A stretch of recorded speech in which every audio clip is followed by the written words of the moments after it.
Assalamualaikum warahmatullahi wabarakatuh.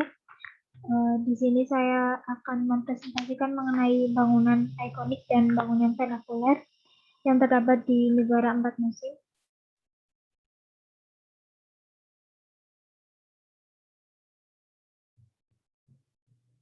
Sebelumnya, perkenalkan, nama saya Mamul Atul Rizky, NIM 2021 0410 6035. Langsung saja ke submateri pembahasan. Dari masing-masing bangunan, saya mengambil satu material alami dan satu material buatan.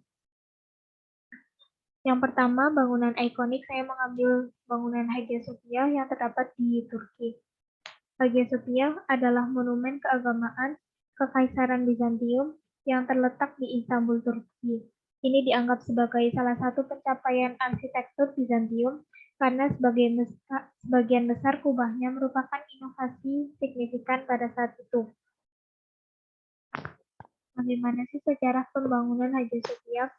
Pada tahun 532 sampai 537 Masehi, Hagia Sophia ini dijadikan katedral untuk gereja Kristen Ortodoks Yunani dan membangun basilika. Namun itu cacat. Dan pada tahun 558 Masehi, Hagia Sophia runtuh karena gempa dan dibangun 5 tahun kemudiannya. Tahun 1847 sampai 1849 terjadi restorasi secara besar-besaran, dan di tahun 1935 sampai 2006 Hagia Sophia mengalami penghapusan plester putih dari interior dan dijadikan museum pada tahun 1935. Untuk konstruksi Hagia Sophia sendiri dibangun menggunakan material Roman brick. 4 menara yang setinggi 60 meter, salah satunya dibangun menggunakan bata merah dan 3 lainnya menggunakan batu kapur putih dan batu pasir. Untuk material alaminya, saya mengambil material alami batu pasir karena merupakan salah satu material yang digunakan untuk membuat menara. Dan material buatannya yaitu Roman brick karena banyak digunakan dalam proses pembangunan. Apa itu batu pasir? Batu pasir atau sandstone merupakan batuan sedimen yang terutama terdiri dari mineral berukuran pasir atau butir-butir batuan yang dapat berasal dari pecahan batuan-batuan lainnya. Sebagian besar batu pasir berbentuk olah kuarsa atau feldspar karena mineral tersebut banyak terdapat di bumi. Ukuran batu pasir ini berkisar dari 0,0625 mm hingga 2 mm.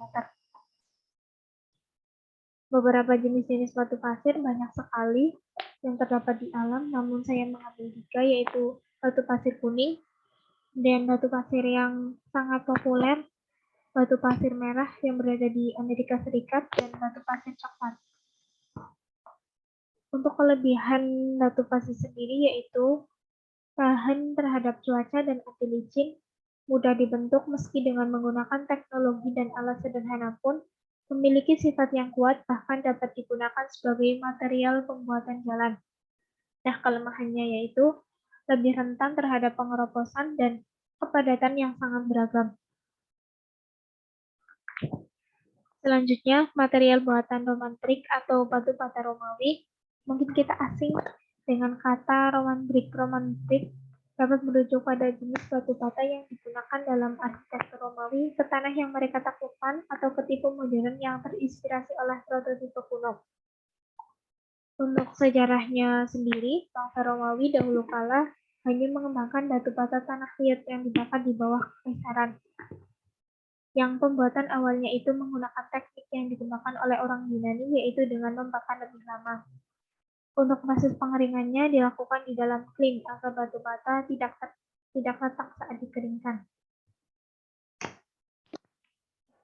Apakah sama batu bata Romawi dengan batu bata modern saat ini? Umumnya batu bata Romawi hampir sama dengan batu bata modern, namun ada beberapa ciri khas yang membedakannya. Di antaranya memiliki karakter yang lebih panjang dari batu bata modern.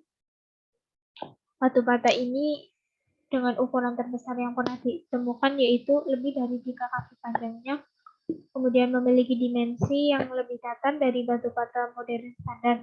Yang terakhir dibuat dalam berbagai ukuran seperti persegi, persegi panjang, segitiga, dan bulat. Sedangkan batu bata modern hanya satu bentuk, yaitu persegi panjang. Untuk keunggulan Roman brick sendiri, yaitu dahulu kala konstruksinya itu lebih murah dan tidak memerlukan keterampilan yang besar untuk memasangnya. Kemudian yang kedua, bangunan vernakuler atau saya di sini mengambil rumah Turfhouse yang berada di Islandia. Turfhouse atau Tellbeit merupakan produk dari iklim yang sulit, menawarkan insulasi yang unggul dibandingkan dengan bangunan yang hanya terbuat dari kayu atau batu, dan relatif sulitnya mendapatkan bahan konstruksi lain dalam jumlah yang cukup. Rumah rumput ini sebagian besar terbuat dari batu datar, kayu, rumput, dan tanah. Untuk material alaminya, tentu saja saya mengambil material rumput yang digunakan untuk dinding dan atap rumah. Dan saya mengambil teknologi modern. Yang pertama kali diterapkan adalah besi bergelombang. Kenapa sih orang Islandia itu menggunakan rumput sebagai material? Karena di Islandia iklimnya begitu sulit, cuaca di Islandia begitu dingin sehingga dinding rumput berguna untuk menangkal hawa dingin. Dan kurangnya ketersediaan kayu serta kelimpahan rumput membuatnya menjadi bahan yang sangat cocok untuk digunakan sebagai pengganti kayu. Tetapi, apa sih kekurangan material rumput? Secara harfiah, rumput adalah tumbuhan monokotil yang memiliki daun berbentuk sempit, runcing, yang tumbuh dari dasar batang. Rumah rumput menyediakan insulasi terbaik, tetapi itu tidak berarti mereka nyaman. Banyak masalah yang ditimbulkan, seperti sangat lembab sehingga produk segar akan cepat busuk, jadi kita tidak bisa lama menyimpan seperti sayur-sayuran, buah-buahan, karena itu akan cepat membusuk. Ketika kita akan memasak, di dalam ruangan akan dipenuhi asap dan suasana yang gelap, terutama saat musim dingin, serta bau yang busuk. Evolusi rumah rumput Islandia mulanya pada abad ke-9. Sumber daya Islandia saat itu terdiri banyak lahan basah dan batu vulkanik, tetapi hutan yang relatif sedikit, maksud saya, dibandingkan dengan negara asal pemukim di Skandinavia. Jadi menggunakan rumput dan bata merupakan langkah logis dalam membangun shelter. Lalu, pada abad ke-14, rumah-rumah panjang bergaya Viking, yaitu tipis, panjang, ruang komunal digantikan dengan bangunan individual yang lebih kecil. Jadi pada abad ke-9, para Islandia membangun rumah itu dengan gaya Viking, namun pada abad ke-14 diubah dengan bangunan individual yang lebih kecil. Lalu abad ke-18 melihat kedatangan Gustabeit, rumah rumput dengan ujung kayu. Dan terakhir abad ke-20, rumah-rumah rumput ini berubah menjadi arsitektur yang lebih modern dan dapat bertahan hingga abad ke-20. Teknologi pertama kali yang diterapkan setelah abad ke-20, gaya ini kemudian perlahan-lahan diganti dengan gaya bangunan perkotaan rumah kayu berbusana besi bergelombang. Apa itu besi bergelombang? Besi bergelombang atau CGI adalah bahan bangunan yang terdiri dari lembaran dari baja ringan galvanis. Di Inggris, besi bergelombang populer disebut besi.